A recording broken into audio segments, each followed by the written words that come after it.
estamos de volta para darmos sequência ao nosso curso Visão Panorâmica da Bíblia. Além dessa visão panorâmica, vocês sabem que nós temos apontado uma unidade completamente harmônica entre o Antigo Testamento e o Novo Testamento.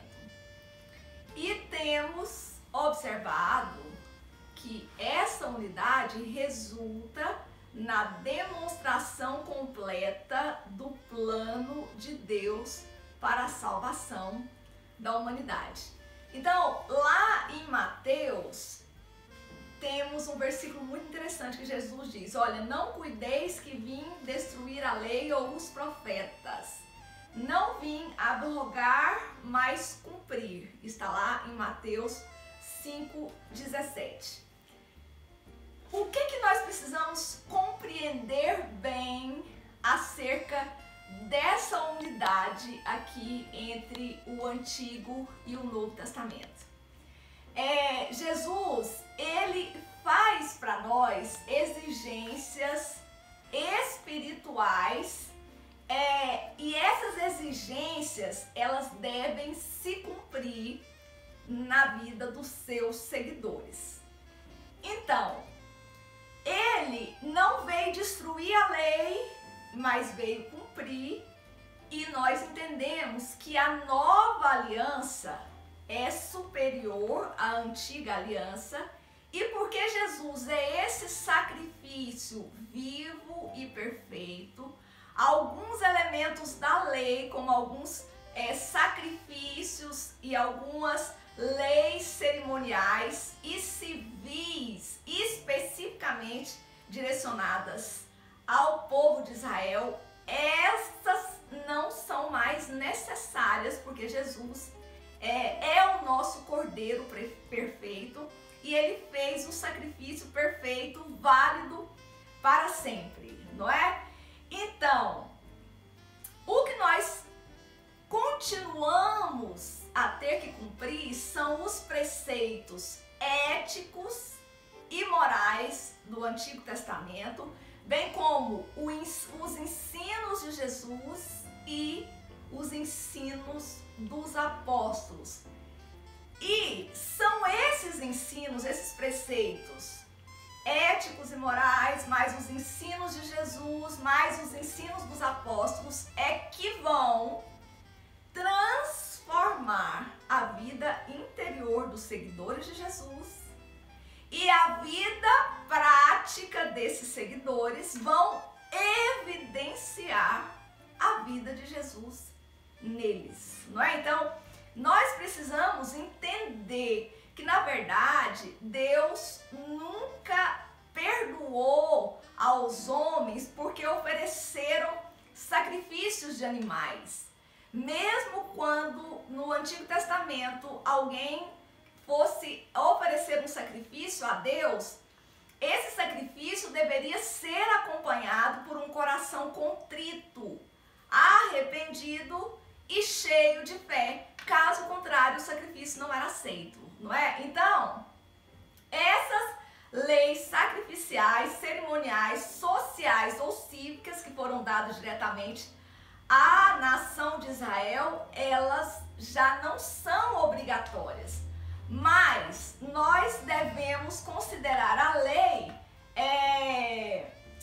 não como um sistema simplesmente de mandamentos legais que por meio dos quais, se nós cumprirmos, nós obtemos mérito e por isso salvação. Não, a lei, ela é um código moral por aqueles que já têm um relacionamento salvífico por meio de Jesus. Então, se eu fui transformada por Jesus Cristo e eu ando pelo Espírito, logo eu cumpro a lei. E a essência dessa lei, Jesus já deixou claro que é amar a Deus sobre todas as coisas e o próximo como a ti mesmo, não é? Então, o que ocorre? Mediante a fé em Jesus, que representa essa nova aliança, aliança, esse novo concerto, esse novo testamento, que é um novo pacto, né? Ele veio para cumprir as promessas do antigo pacto que Deus havia feito a Abraão e a Davi. Ele veio e cumpriu essa promessa, não é? Mas nós vimos que Jesus foi rejeitado pelos judeus e por conta disso abriu um espaço aí para a igreja, que a Bíblia diz que era um mistério de Deus que já tinha sido preparado antes da fundação do mundo, mas que agora, né, estava sendo revelado. Quando nós, pela fé em Cristo, alcançamos essa graça de Deus e somos revestidos pelo Espírito Santo, conforme nós vimos que aconteceu lá em Atos, no capítulo 2. Quando isso ocorre, nós recebemos um impulso interior, um impulso que vem de dentro, e nós recebemos então poder para cumprir a lei de Deus. Então, como eu disse anteriormente, quando nós cumprimos a lei, nós andamos pelo Espírito, não é? Então, o Espírito Santo de Deus é que nos ajuda a mortificar as ações pecaminosas do nosso corpo e a cumprir, então, a vontade de Deus, né? Então, a conformidade externa com a lei deve ser acompanhada de uma transformação interior que se dá no nosso coração e no nosso espírito. Então, veja bem, nós temos feito esse percurso histórico, né, desde Gênesis, e vimos que Jesus foi rejeitado pelos judeus, e então Deus revelou esse plano, como eu disse anteriormente, da igreja que estava oculto antes da fundação do mundo. Como nós entendemos, esse período da igreja é um intervalo de tempo que acontece entre a 69ª semana de Daniel e a 70ª semana. 69 semanas que foram profetizadas por Daniel, elas já se cumpriram. Então nós estamos nesse intervalo, que é o tempo da igreja, que vai terminar esse intervalo com o arrebatamento da igreja. Quando a igreja for arrebatada, vai começar a contagem da última semana de Daniel, ou seja, da 70ª semana de Daniel, que será a semana da grande tribulação. Então, qual que é o próximo evento que nós estamos esperando nessa sequência histórica, né? Porque nós temos demonstrado que as ações de Deus, elas se dão por meio da história, com uma articulação com a eternidade, mas as ações acontecem na história. O arrebatamento vai acontecer e vai tirar pessoas que ainda estão vivas na ocasião da vinda de Jesus e vai arrebatar essas pessoas. Ao final da grande tribulação, então o próximo evento é o arrebatamento, que vai acontecer a grande tribulação nesta terra com a ascensão de um governo mundial, e ao final dessa semana vai acontecer uma grande batalha. A nação de Israel, essa que nós vemos no noticiário, na televisão, que está lá no Oriente Médio, essa nação estará praticamente cercada por nações inimigas, prestes a ser destruída, e nessa ocasião Jesus volta na sua segunda vinda, que será vista, né, por todo olho, e a nação de Israel realmente vai reconhecer que aquele é o Messias. A nação já estava clamando por esse Messias, e então Jesus salva a nação de Israel de ser varrida do mapa, e posterior a isso, Satanás vai ser preso por um período de 1000 anos, e Jesus vai estabelecer aqui na terra um governo durante 1000 anos, e Israel será a cabeça das nações, conforme prometido para Abraão e Davi. Nós cremos que esse período da igreja é esse mistério que estava oculto, porque nós cremos firmemente que Deus vai manter as promessas que fez para Abraão e para Davi. E aí nós vemos essa lógica aqui que acontece dentro dessa unidade que há entre o Antigo e o Novo Testamento. Os textos se articulam completamente e dão essa sequência histórica quando nós separamos o período da igreja do período da nação de Israel, não é? Então, ao final do milênio, Satanás será solto, haverá uma última rebelião, não é? E por fim, Satanás será vencido para sempre, né? E aí vai ter o juízo final, a criação do novo céu e da nova terra. Nós começamos em Gênesis com a criação do céu e da terra, não é? E agora aqui nós estamos terminando, né? Vamos ver quando chegarmos ainda em Apocalipse, com a criação de um novo céu e de uma nova terra. Aparece a Jerusalém celestial, que Apocalipse diz que ela desce, né, do céu, uma cidade gloriosa, esplendorosa, e nós entramos então na eternidade e por fim o reino de Deus terá sido estabelecido na terra, não é? Então eu fiz de novo essa recapitulação, né, para nós não nos esquecermos mesmo do nosso objetivo central, que é observar essa unidade indissociável e essa necessidade então de aprender a Bíblia como um todo e de conhecer os seus textos, não é? Mas hoje o objetivo central da nossa aula é falar sobre as epístolas que o apóstolo Paulo escreveu na prisão. Então, conforme nós sabemos, esses escritos apostólicos, né, que foi escrito pelo apóstolo Paulo, vai gerar em nós uma mudança interior, vai gerar em nós uma nova criatura.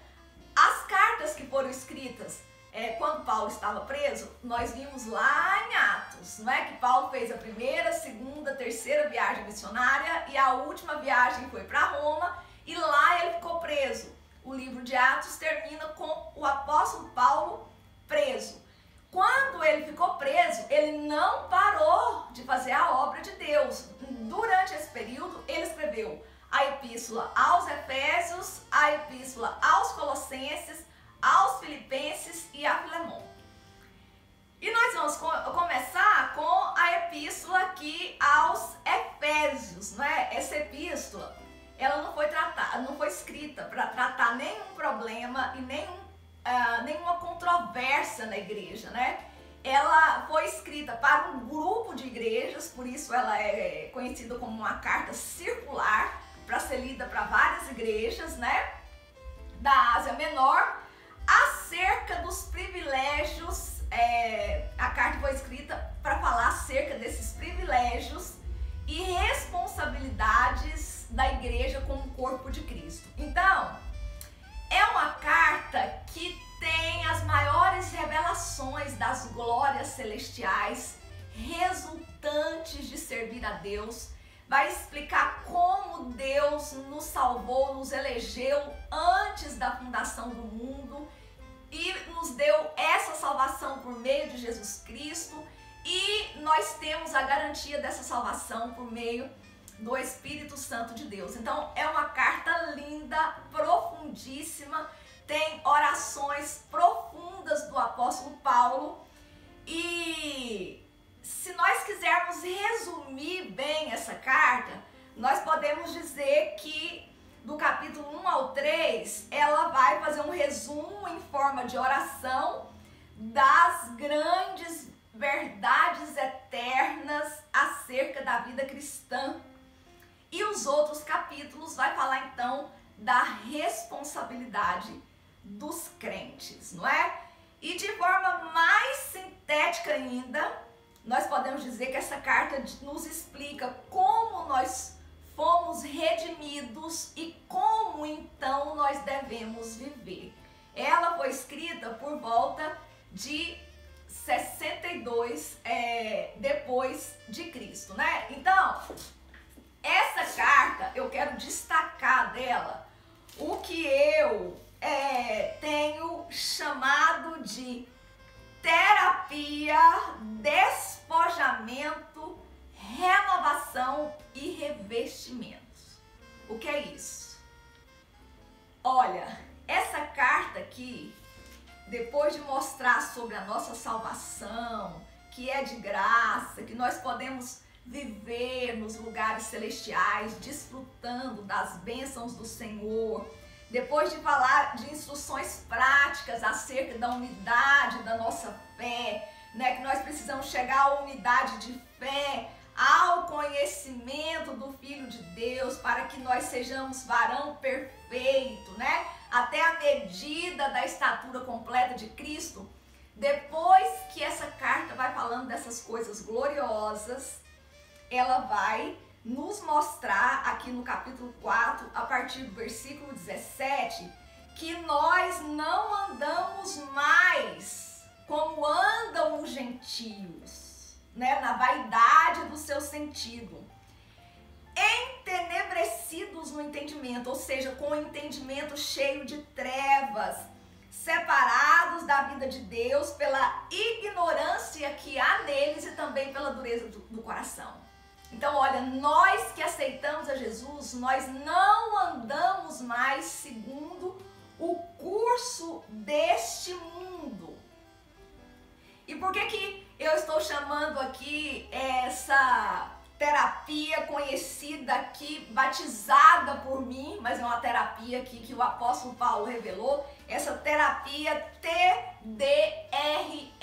Terapia significa cura, sabe? É uma busca de uma cura interior, cura dos nossos problemas emocionais e psicológicos, né? Uma cura que nos dá, por meio dessa unidade da fé, que nos dá estabilidade, que nos dá tranquilidade, que nos dá segurança. Como é essa terapia aqui que o apóstolo Paulo deixa claro? A terapia começa com o despojamento. Despojamento de quê? A Bíblia diz, olha, vos despojeis do homem velho, que se corrompe pelas concupiscências do engano. Concupiscências são desejos da carne, aquilo que a nossa carne anseia, desde ambição, vaidade, impulsos sexuais, fama, poder, dinheiro, tudo que nós ansiamos demais, em exagero, e que nós colocamos acima do nosso amor a Deus, não é? Então nós devemos nos despojar.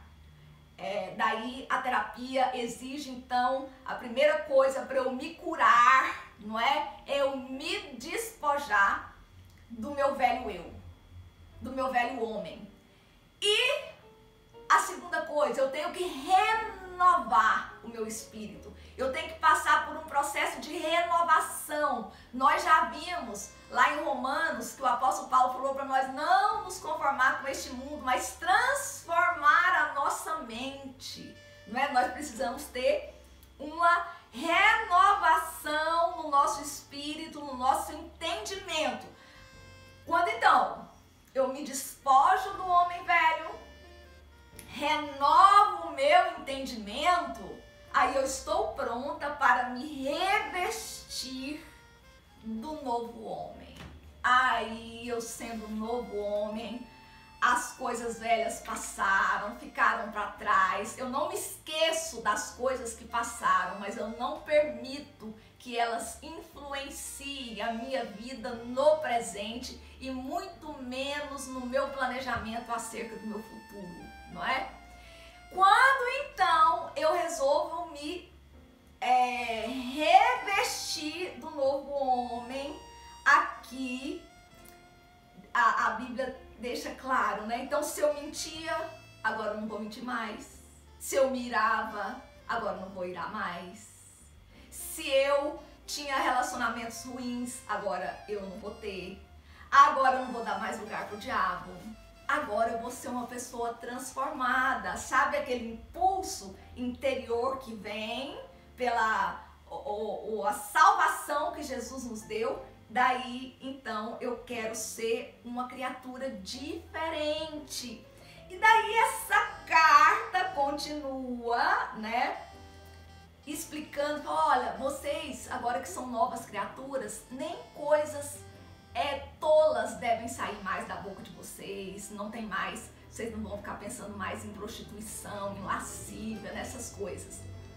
Olha, se nós queremos servir a Jesus e alcançar a vida eterna, nós precisamos entender que nós precisamos ser uma nova criatura. E a Bíblia diz claramente que jeito que é ser essa nova criatura. Eu, como mulher, como eu devo me comportar com meu esposo? O meu esposo, como deve se comportar comigo? Enquanto filhos, como eu devo me comportar? Enquanto pais, como eu devo me comportar? Enquanto empregada, como eu me comporto? Enquanto patrão, como eu me comporto? A Bíblia traz. Então, como eu disse antes, como nós somos redimidos e como então nós devemos viver. E eu estou aqui para ensinar a Bíblia para você e te dizer que se alguém ensina para você a Bíblia e diz que Jesus ama você do jeitinho que você está e permite você continuar, eu preciso te dizer que isso é mentira. Porque Jesus nos ama e realmente nos aceita na condição que nós estamos, mas para nós transformarmos as nossas vidas. Não é ver que ele falou para a mulher que foi pega em adultério? Mulher, ninguém te condenou, nem eu te condeno, mas vá e não peques mais, não é? Nós precisamos realmente ter a nossa vida transformada. A epístola aos Filipenses é uma outra epístola da prisão, né? Maravilhosa. Olha, o apóstolo Paulo estava preso. E ele foi preso só porque estava pregando o evangelho. Desde sempre, o evangelho sofreu perseguições por parte do governo, porque consideravam que estava havendo subversão política, e o apóstolo Paulo foi preso por conta disso, não porque estava fazendo alguma coisa desonesta ou errada. E esta epístola, ela vai nos ensinar como viver bem sob qualquer circunstância e como compreender que qualquer circunstância das nossas vidas podem resultar em bênçãos para nós e para o reino de Deus. O apóstolo Paulo estava preso e esta aqui é uma das epístolas mais cordial, que demonstra uma afeição, um apreço pelos filipenses. É a carta que mais expressa alegria, gozo, felicidade, não é? Ele expressa ação de graças e oração pelos filipenses. Vai falar que ele simplesmente aprendeu a viver com o que ele tem, não é? Ele sabe viver com pouco e sabe viver em abundância, porque ele diz que ele pode todas as coisas em Cristo, né? Ele fala, eu posso todas as coisas naquele que me fortalece. Significa, eu posso enfrentar dificuldades, né? Porque eu tenho quem me dá força, quem me dá poder para enfrentar as situações difíceis e continuar glorificando o meu Deus, não é? Então é uma carta que nos ensina que nós podemos sim realmente passar por dificuldades muito sérias, mas ainda assim nós vamos continuar alegres e firmes com o nosso Deus, não é? Ele escreveu essa carta porque ele estava preso e os filipenses mandaram para ele uma oferta. E ele ficou extremamente feliz com essa oferta, né? E escreveu agradecendo, especialmente porque ele estava preso, então uma oferta nessa ocasião mais do que nunca seria uma coisa muito boa, né? E ele mostrava que tinha intenção de visitar os filipenses novamente, né? E essa carta, como eu disse, tem um tom muito pessoal, é permeada de alegria, né? A alegria aqui nessa carta, o regozijo, o gozo, é realmente a tônica principal. E essa carta, a data provável dela é mais ou menos em 62. Nessa carta, o que eu queria destacar dela rapidamente é que o apóstolo diz para nós termos em nós o mesmo sentimento que houve em Cristo Jesus, né? Ele sendo em forma de Deus, ele não teve por usurpação ser igual a Deus, mas aniquilou-se a si mesmo, tomando a forma de servo, fazendo-se semelhante aos homens. E achado na forma de homem, ele ainda se humilhou mais, não é? Porque ele foi obediente até a morte e morte de cruz. Esse é o exemplo que nós devemos seguir, não é? Esse é o exemplo que nós devemos seguir de quem se humilha a si mesmo, se dispõe a ser servo. E porque ele foi servo, a Bíblia diz que Deus o exaltou soberanamente. O que deve ter no nosso coração, meus queridos, é o desejo de servir, de ser servo. Não é? Não deve ter no nosso coração um anseio de fama, de glória, seja profissional, seja ministerial. Claro que essas coisas, elas não são ruins em si. Elas só não podem ser o foco principal da minha vida. Porque o foco principal da minha vida precisa ser buscar o reino de Deus e a sua justiça. E daí todas as coisas serão acrescentadas à minha vida de acordo com o plano eterno de Deus e, claro, de acordo também com o meu esforço. Porque ninguém tem nenhum sucesso profissional sem um esforço, sem estabelecimento de metas. Mas o que ainda que eu seja o maior profissional da terra, o meu coração deve ser de servo, porque eu tenho o exemplo do meu Senhor que deixou um trono de glória e viveu aqui na simplicidade entre os homens. É esse o exemplo que nós temos que seguir. Jesus esteve sempre no meio das pessoas, no meio da multidão, sempre foi acessível a todas as pessoas. E é esse o exemplo que nós devemos seguir, não é?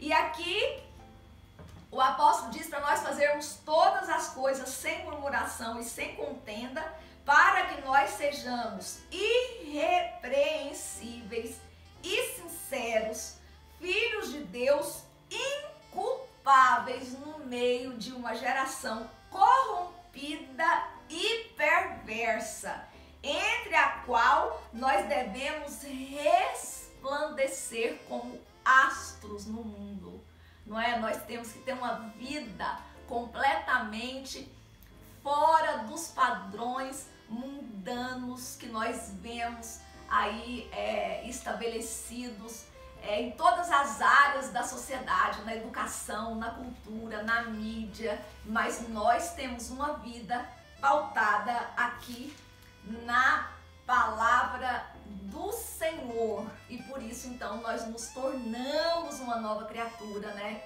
Foi para isso que Jesus veio, para nos transformar, não é, em novas criaturas, para nós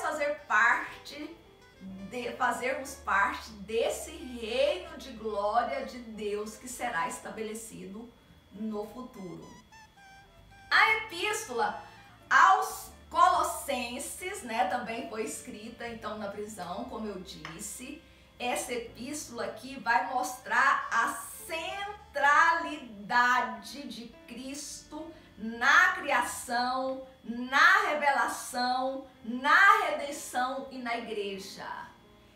Lá na igreja de Colossos estava tendo alguns ensinamentos completamente deturpados. Ensinamentos deturpados sempre existiram desde os dias do apóstolo Paulo e continua existindo totalmente muitos ensinamentos deturpados, não é? Todo ensinamento que não não articula a vida espiritual a uma santidade pessoal, é um pensamento, é um ensinamento deturpado, falso, que não está de acordo com as Escrituras Sagradas.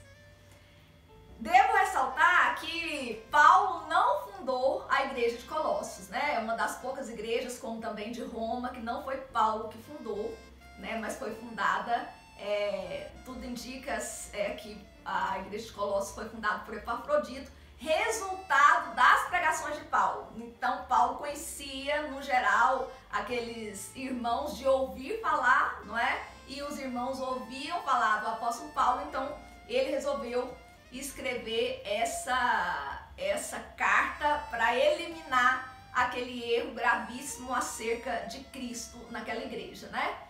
E, como eu tenho enfatizado, eu preciso ter uma aplicação na minha vida prática de tudo que eu aprendo com Jesus, né? Então essa carta, ela foi escrita para dar estabilidade doutrinária à igreja, não é? A igreja precisa de ter uma doutrina firme, uma doutrina fixa. Qual doutrina? A doutrina que se embasa nos preceitos éticos e morais do Antigo Testamento, nos ensinamentos de Jesus e nos ensinamentos apostólicos. Essa é a base doutrinária da igreja, não é? Então essa é uma carta que nós chamamos de apologética, ou seja, ela faz a defesa da fé cristã, revela a supremacia e centralidade de Cristo, né? Como eu disse e repito, na criação, na revelação, na redenção e na igreja, revela então a verdadeira natureza em Cristo e suas exigências para o crente, não é? A nossa vida precisa de ser alicerçada na suficiência de Cristo, e a realidade da habitação de Cristo na minha vida vai ser vista na minha conduta cristã, no meu relacionamento doméstico, familiar e na minha disciplina espiritual. Tudo isso é mostrado aqui nesta carta, não é? Então, eu quero destacar aqui que em Cristo, né? Em Cristo estão escondidos, está aqui no capítulo 2, versículo 3, estão escondidos todos os tesouros da sabedoria e da ciência, não é? Aqui nessa carta fala que o Antigo Testamento, porque ele vai falar da supremacia de Jesus Cristo e vai falar que muitas coisas do Antigo Testamento eram como sombras para nós, né? Que tudo então seria compreendido aqui em Cristo, e nós, como estamos mortos com Cristo, né? Quanto aos rudimentos do mundo, porque vos carregam ainda de ordenanças como se vivessem do mundo, não é? Então aqui a igreja estava dando ensinamentos que eles deveriam ainda fazer muitas outras coisas para adquirir a salvação e não somente a fé no Senhor Jesus Cristo. E o apóstolo Paulo queria então explicar para eles, e aqui aparece de novo a nossa terapia, né, de despojamento, renovação e revestimento, que ele diz: olha, se já ressuscitastes com Cristo, buscai as coisas que são de cima, onde Cristo está sentado à destra de Deus. Pensai nas coisas de cima e não nas que são da terra, porque já estáis mortos e a vossa vida está escondida com Cristo em Deus. Daí que ele diz para nós mortificarmos os nossos membros, despojai-vos de tudo, despies do velho homem e revestir do novo homem. Então, aquela terapia que apareceu ali em Efésios, aparece aqui também em Colossenses, não é? E nós somos chamados para viver o Evangelho na nossa vida prática, e por isso aqui também está os deveres domésticos das mulheres, dos homens, dos filhos, não é? E nós somos chamados para perseverarmos em oração e andarmos em sabedoria, não é? Então, o crente, eu preciso dizer para você que ele não é confundido. Um crente, nós o conhecemos assim muito facilmente, porque ele é diferente em toda a sua maneira de viver, porque ele se apega a essa palavra e aceita essa palavra como regra de fé, né? E segue esses preceitos, e esses preceitos então vão simplesmente transformando o seu modo de viver, não é? E finalmente, a última carta aqui que o apóstolo Paulo escreveu da prisão é uma carta muito simples, com apenas um capítulo, e essa carta foi escrita diretamente ao amigo de Paulo chamado Filemon, que era dono de um escravo chamado Onésimo. Esse Onésimo tinha fugido, e nesse tempo, né, nesse período aí da igreja que estava aí sob o Império Romano, um escravo fugitivo, ele poderia sofrer pena de morte, não é? Então, o Onésimo fugiu da casa de Filemon e teve um encontro com Jesus durante essa fuga, né? Então, o apóstolo Paulo escreveu ao seu amigo Filemon para interceder em favor de Onésimo, né, que havia fugido. Ele tinha se convertido em Roma, e Paulo diz para ele voltar para o seu Senhor, não é? Mas pediu para Filemon recebê-lo como irmão em Cristo, né? Então, o propósito da epístola assim, é muito claro, né? Nós entendemos então que Filemon era um amigo pessoal do apóstolo Paulo. Tudo indica que um homem de grandes posses, né? E era conhecido pela sua generosidade para com os irmãos necessitados. Então, Paulo pede para esse escravo fugitivo ser recebido com amor por Filemon e ser aceito de volta agora como um irmão em Cristo, não é? Muito obrigada, né, por ter assistido mais a essa aula. E nós voltamos posteriormente para continuarmos esse nosso estudo sobre a visão panorâmica da Bíblia, bem como a unidade perfeita entre o Antigo e o Novo Testamento. Até lá!